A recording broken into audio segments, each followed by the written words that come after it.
continuando o que a gente vai semana passada, que Moshe vai divertindo o povo e mostrando, orientando como deve ser a nossa chegada na terra de Israel. Então, aqui a gente, ao chegar na terra de Israel, a gente deveria se preocupar em agradecer ao Eterno pela boa terra que o Eterno nos dá. E quando tivesse as nossas primícias, o que eram as primícias? Eu saía para o meu campo, aí eu via, por exemplo, o primeiro cacho de uva aparecer, o primeiro figo aparecer. Então, eu marcava aquilo ali, isso aqui vai para as primícias. Eu ia levar num cesto e levava até lá onde estaria a Arca da Aliança. E ali eu ia proferir as palavras que eu não comi dessas frutas em luto, eu não me purifiquei para poder comer dessas frutas, eu não ofereci essas frutas aos mortos, como outros povos faziam, então tinha que me dedicar ao Eterno. E a frase principal era Arami Oved Avi. Meu pai era um arameu. Então, um arameu fez meu pai se perder e descemos ao Egito. Lá nos tornamos uma nação muito numerosa e forte. E saímos de lá e viemos para a terra de Israel, onde Deus nos concedeu. Então, pela bênção do Eterno, estou aqui trazendo o que foi nos dado pelo Eterno. Ou seja, eu não deveria pensar que o fruto dos meus produtos, por causa da minha inteligência, porque eu sabia plantar, porque era o melhor, tudo mais. Não, tudo isso vinha pela bênção do Eterno. Então, a gente vê aqui que tem umas frases que a gente deveria dizer. Como muitas vezes o doador não sabia dizer essas palavras, por vários motivos, então o sacerdote falava e ele ia repetir. O sacerdote falava e ele ia repetir. Deve ser dito isso em hebraico. Então, aqui a gente tem, como é dito, eu não poderia oferecer essas frutas durante o meu luto. O que era o luto? O luto aqui tem duas etapas de luto. O luto tem uma que é quando falece um parente. Esse parente próximo, com pai, mãe, filho, filha, irmão e irmã, solteira e esposa ou marido. Então, entra de luto. Então, o primeiro momento, que é do falecimento, até o enterro, chama-se em hebraico isso anilut. E a pessoa torna-se onen. Então, ela é dispensada dos mandamentos, para que ela se preocupe com uma mitzvah maior, que é fazer o enterro do seu falecido, do seu morto. Então, ela tem desse período que faleceu até o enterro, tem que ver onde vai ser, tudo mais, se tem um cemitério aqui, se não tem, ali, de que maneira vai ser, até com essa preocupação. Ela está isenta dos outros mandamentos. Depois que é feito o enterro e se cobre, aí sim que entra, de fato, o luto. Em hebraico, avelut. Então agora aqui em avelut entra outras leis. Quais leis? Aí tem que chorar, tem que sentar no chão, vai ter que cortar a roupa dele em demonstração desse luto. A falar de cortar a roupa, tem dois momentos. Ele poderia cortar no momento do falecimento, que apresenta a dor, ou então no momento que ele vai justamente sentar de luto, lá e poder fazer aquele ou então durante esse período, ele poderia cortar também a sua roupa. Aí vai tomar banho, vai deixar o cabelo crescer, deixar a barba crescer, tudo isso apresentando a dor que ele está passando nesse momento aí. Então, ele vai passar durante 7 dias. Depois de 7 dias, aí sim, pode trocar a roupa dele, vestir roupas limpas, sem estar cortada. Se ele mudar de roupa durante os 7 dias, tem que cortar aquela roupa também, da mesma maneira. Aí ele muda de roupa, aí ele sai dos 7 dias, faz uma cerimônia de um estudo, um sufrágio daquela alma que partiu, ou seja, em elevação espiritual daquela alma que partiu, a gente chama de Mishmará. Aqui tem alguns termos para essa cerimônia. Um chama de Mishmará, outros chamam de Azkará. Azkará quer dizer lembrança. Outros chamam de Limud, Leilu Nishmat, ou seja, um estudo de elevação da alma. Outros chamam de Nahalá, a herança espiritual. E outros chamam de Mishmará. E os Ashkenazim chamam de Yortzeit. nós chamamos de Mishmará. Mishmará quer dizer uma vigília de estudos. Então, tu faz uma Mishmará, uma vigília de estudos. Que estudo? Vai estudar o Rumash, ou seja, a Torá, vai estudar os Neviim, vai estudar os Ketubim, às vezes, e às vezes livrei dos Rahamim, e palavra dos sábios. Aí vai dizer no final, aquela Rascabá, uma oração de elevação espiritual para a pessoa que faleceu, mencionando o nome da mãe. Enquanto é vivo, se menciona o nome do pai. Até para quem está doente, aqui tem uma pequena discussão. Uns acham que quem está doente deve mencionar já o nome da mãe. Não, mas nós não, mencionamos o nome do pai. E quando a pessoa morre, que já é falecida, aí esse nome, fulano, filho de fulana, nome da mãe. Por quê? Bom, um sábio explicou assim, porque no mundo da verdade, se sabe quem é verdadeiramente o pai daquela pessoa.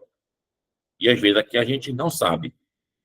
Então, para não servir de chacota espiritual, tá rezando, olha, o pai dele é esse, mas não é esse. Então diz o nome da mãe, que com certeza é a mãe. Mas em vida daqui, não tem que dar honra àquele pai que está lá como pai daquela pessoa lá. E quando, porventura, não se tem o pai, por exemplo, a mãe teve um filho, mãe solteira, como se diz.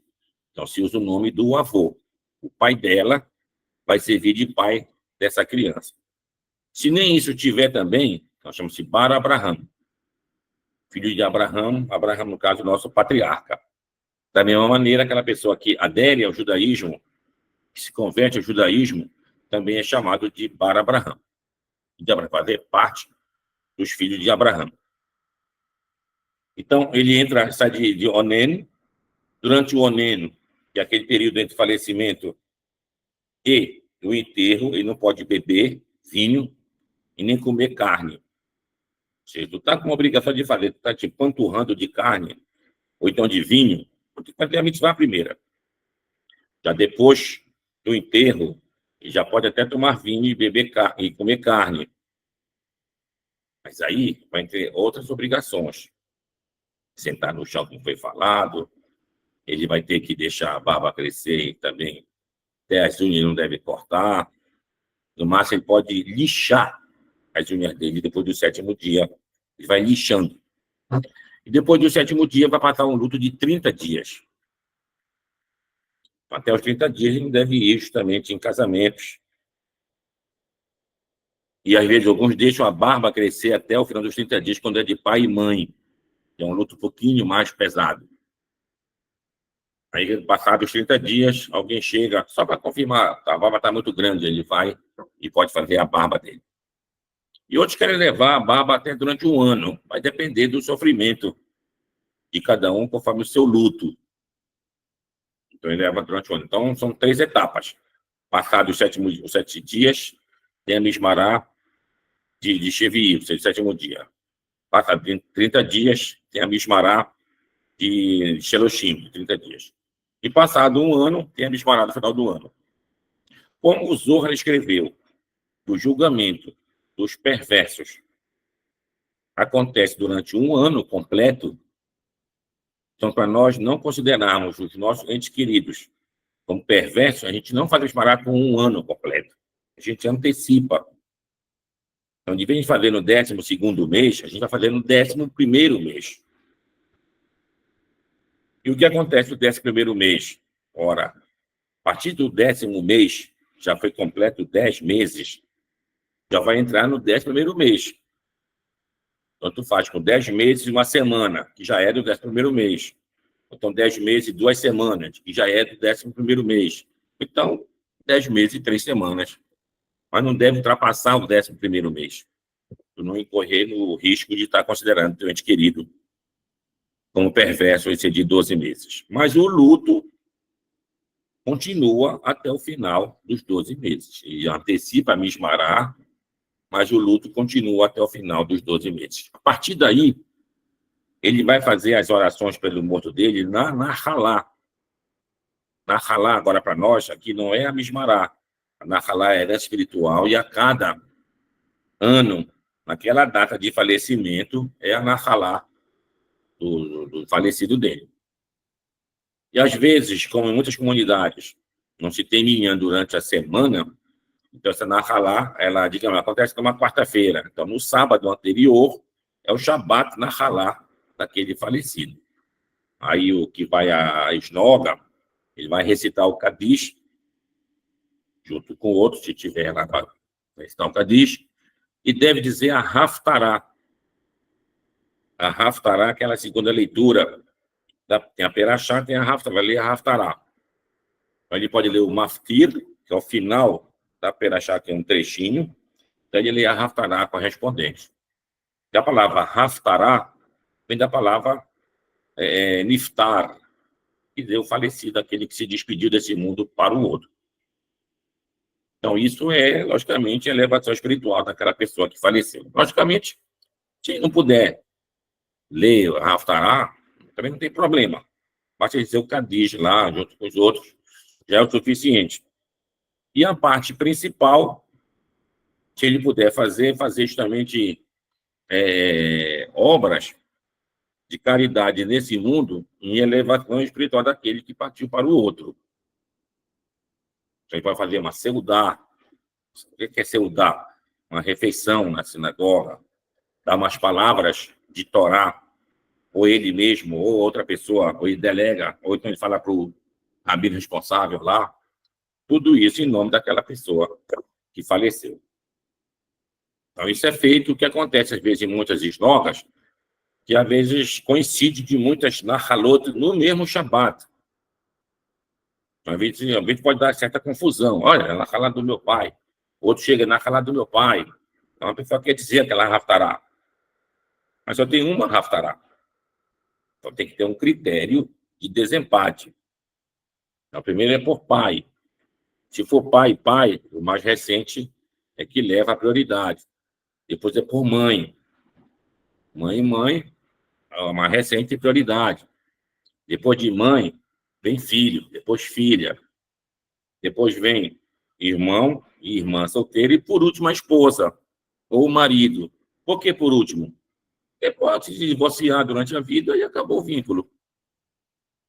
Então, essa é a regra que nós temos em relação ao enlutado, o que ele deve fazer realmente numa tefilá na esnoga.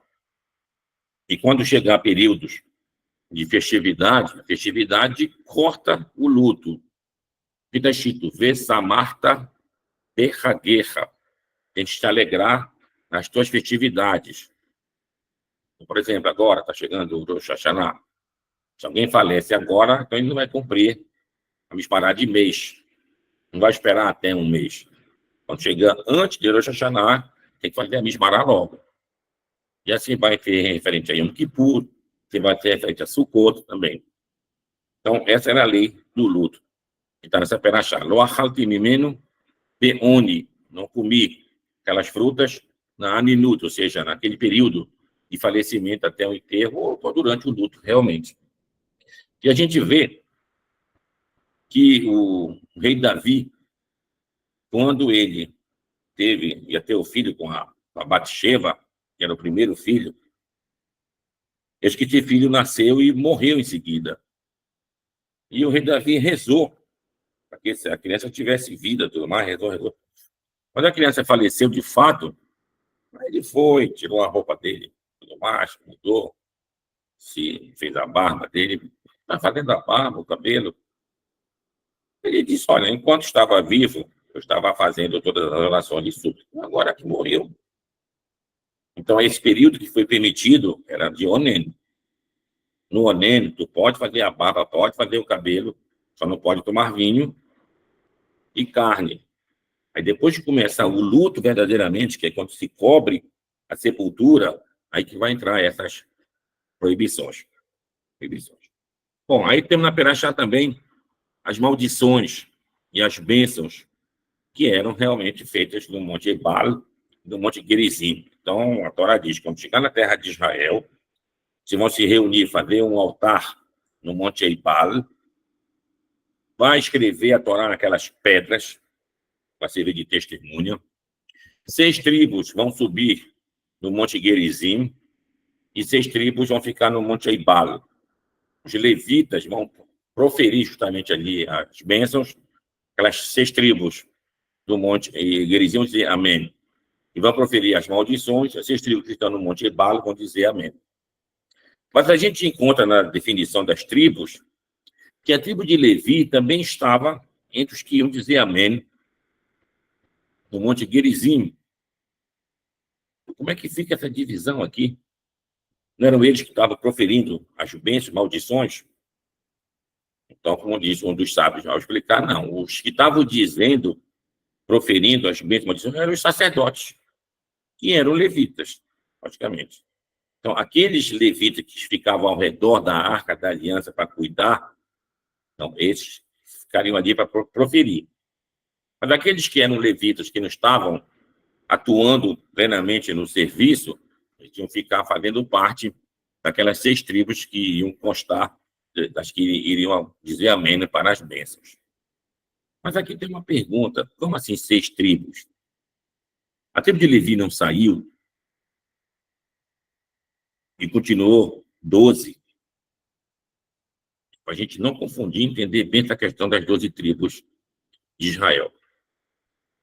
Primeiro, éramos 12 filhos de Jacó. Entre os 12 filhos está Levi, logicamente, está Levi.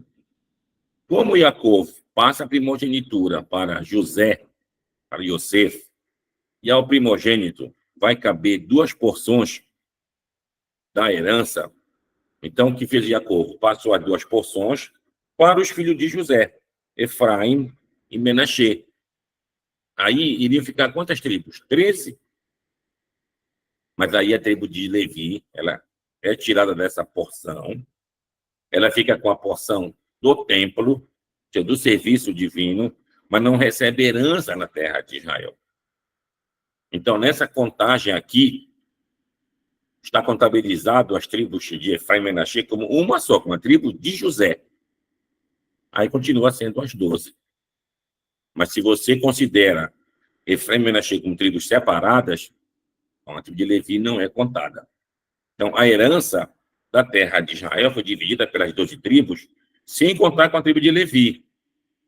E aí, considerando Efraim e Menaxê como tribos separadas. Bom, aí vem as maldições. Nas maldições, que é falada um pouco de Israel, a gente, quem for ler a Perashá no Shabat, deve ler isso em voz baixa. Da mesma maneira que a gente lê o Shema Israel, não sei aquela parte que Deus não vai mandar a chuva no seu tempo certo, a gente lê em voz baixa também, pelo furor do Eterno. Então, na Perashá também, nas maldições, a gente deve ler em voz baixa. E se chama aquelas 7 pessoas para subir. Em geral, quem deve subir nessas leituras das maldições é o próprio Balo Corê, o próprio que está lendo a Perashá. Para não dizer que está chamando alguém, vou ler para ti agora as maldições. Não, ele já está lendo mesmo, então ele continua lendo lá. E deve ser uma leitura completa, não deve ter interrupção. Um trecho grande, ele vai ler todas aquelas maldições ali. Naquelas maldições, a gente vai perceber lá a realidade, infelizmente, do povo de Israel. A gente não cumpriu os mandamentos do Eterno, a gente acabou sendo expulso da nossa terra, a gente passou tanto sofrimento no exílio, nos exílios, dizendo assim, que a gente, como está no texto, se era noite, que chegue logo amanhã. Se era de manhã o dia, chegue logo à noite. Tanto era o sofrimento. E que a gente iria servir a madeira e a pedra. Uma referência, infelizmente, ao cristianismo, que é a madeira, e ao islamismo, que é a pedra. A gente ficou à mercê desses povos aí durante esses 2000 anos, de lá para cá, e perseguição, e foge daqui, e foge dali, perde as coisas que você tem. Mas a gente, como foi dito no final, mas no final, Deus iria, assim, recolher cada um de nós dos 4 cantos da terra. Quando aqui a gente vê a profecia se cumprindo. A profecia se cumprindo. A gente vai perceber que quando os europeus chegam aqui para as Américas, desde Cristóvão Colombo e os outros que chegaram para cá, ficaram perguntando quem são esses que moram aqui. São os índios, como eles chamavam, né? Índios, que eram da Índia, da Índia. Mas eles tinham a ideia que aquelas 10 tribos perdidas tinham se fugido para a Índia e que, portanto, os índios daqui eram descendentes das 10 tribos perdidas de Israel. Então, tem um autor, que era um português, chamado Antônio Montesinos, ou então o nome dele em hebraico, Aharon Montesinos. Ele andou muito, isso aí estamos falando em 1600, mais ou menos, e que ele, ao conversar com índios, os indígenas, diziam para ele, falavam palavras que lembravam o hebraico, segundo ele conta, e que então mostrava que esses índios, de fato, eram descendentes das 10 tribos perdidas de Israel. E assim influenciou, então, o grande rabino Menashe Ben Israel, que era da comunidade hispano-portuguesa, aqueles portugueses que foram expulsos de Portugal pela Inquisição, conseguiram fugir.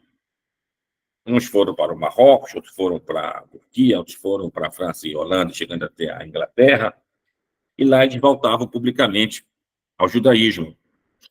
Então, o rabino, lembrar o nome dele, que era Soeiro, o prenome dele, eles voltam ao judaísmo, que é Menashe Ben Israel. Então, ele escreveu um livro chamado Mikve Israel.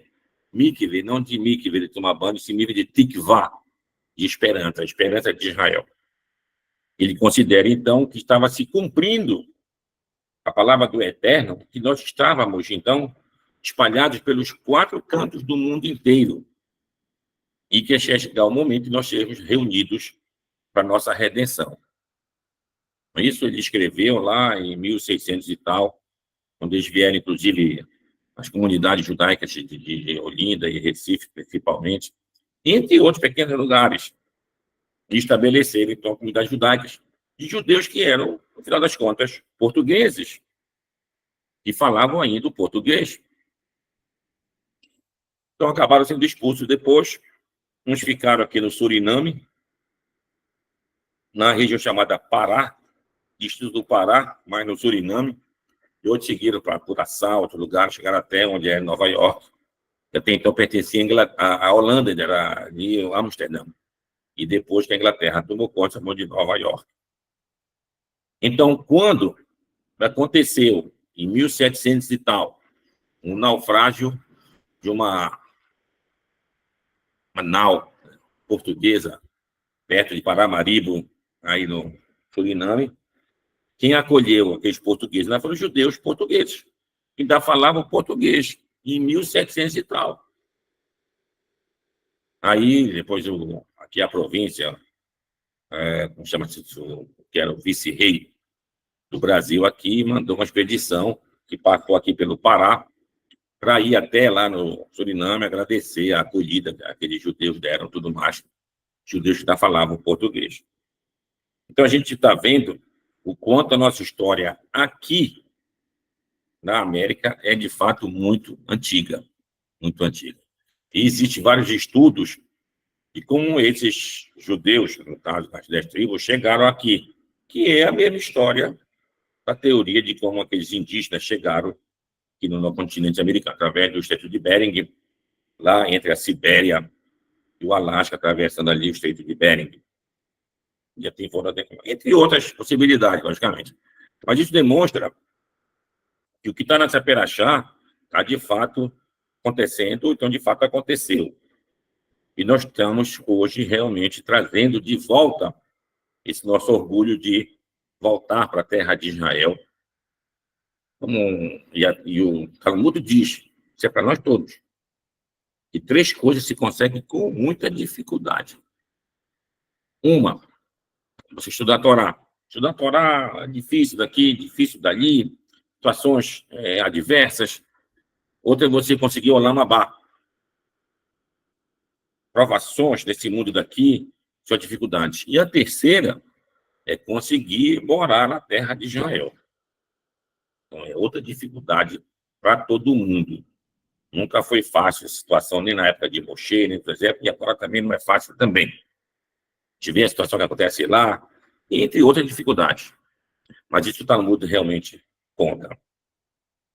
Bom, aí na Perachá é dito que os povos temeriam o povo de Israel, porque veriam a presença do nome de Deus sobre nós. Então, o que eles viriam? O que é isso? Isso representa o tefilim. Então, o tefilim é realmente uma marca indelével do nosso povo. Se a gente quer realmente conseguir mandamentos, melhor, conseguir bênçãos para cada um de nós, entre as várias mitzvot que a gente deve fazer, uma delas é botar tefilim. Você acordar de manhã, diga, faça as suas abluções, sua purificação matinal, lava o seu rosto, feita a higiene bucal, tudo mais, aí começa a sua oração. Ao começar a sua oração, você vai ler aquelas primeiras bênçãos que constam do Sidur, em seguida bote seu talete e bote seu tefilim no braço e na cabeça e faça sua oração. Se der para ler o Sidur todo, melhor. Mas se não der, leia coisas menores. Entre elas, o Shema Israel completo e a Amidah. Isso é a base que a gente deve fazer. Se até isso for muito difícil, deve-se ler o Shema Israel completo e a Amidah, fazer uma Amidah do coração. O que é a Amidah do coração? Uma Amidah de Oraita. É igual como é falado para a mulher fazer. Mulher que faz a oração, é uma oração de Oraita. Que a Torá obriga. Qual é? Uma tefilá do coração. Ela vai dizer, agradeço, meu Deus, pelo dia que eu tenho. Tá bom, já fiz uma oração. Então, se você puder fazer aquela que está no Sidur, logicamente, é uma bênção. Mas, se por um acaso não tiver, faça a sua oração. É como diz o rei Davi, expor-se-ro. Ele vai derramar o seu clamor perante o Eterno. Então, faça a sua súplica, faça o seu agradecimento. Essa é a parte principal. Se você não conseguir fazer o tefilim pela manhã, por algum motivo, faça o de tarde. Só não pode fazer o tefilim à noite. Não deve se colocar tefilim à noite. Isso são mitzvot que a gente deve ver. Então, deve ser visível, no caso, o tefilim.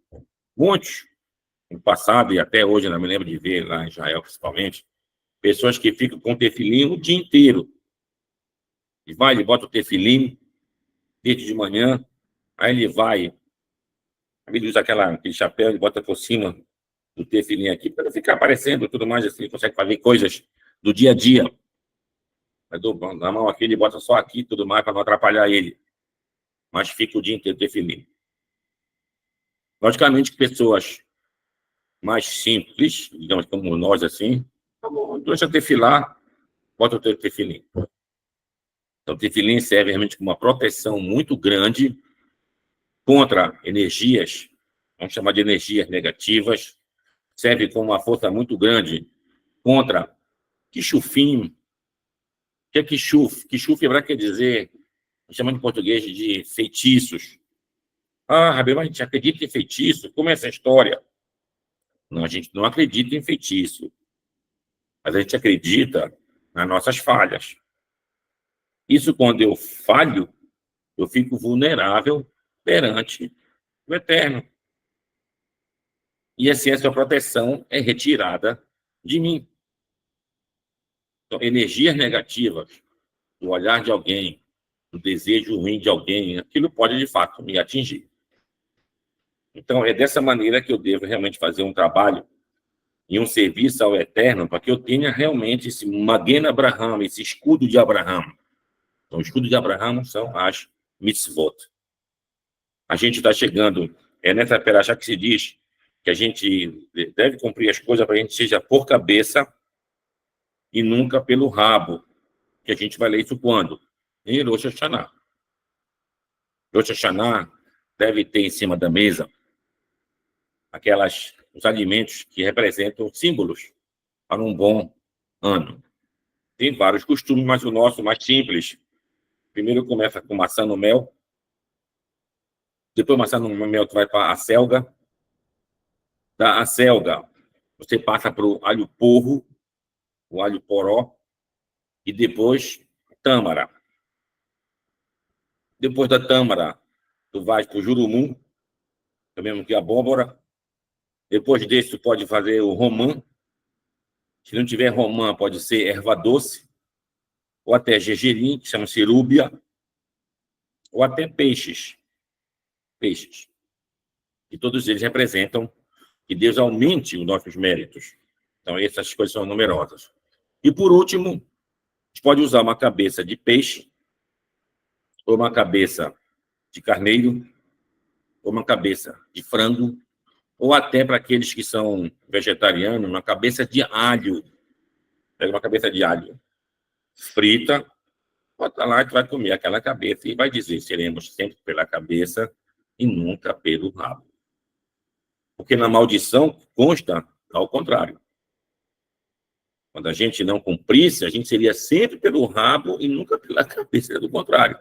Então a gente toma muito cuidado. Então a gente pede a Deus que Deus possa abençoar sempre nós, que no início do ano, é como disse a Torá, que Deus está de olho sobre nós desde o começo do ano até o final do ano. Não é completo, não é só no começo do ano.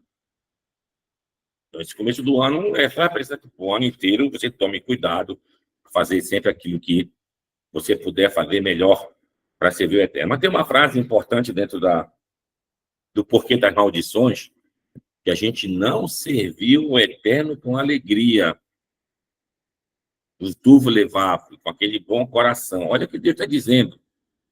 Então, não transforme o seu serviço ao Eterno em uma coisa automática, não transforme o seu serviço ao Eterno em uma coisa apática. Pelo contrário, faça aquilo com euforia, com alegria intrínseca de cada um de nós, para você realmente receber, então, as dádivas do Eterno. Digamos todos. Amém.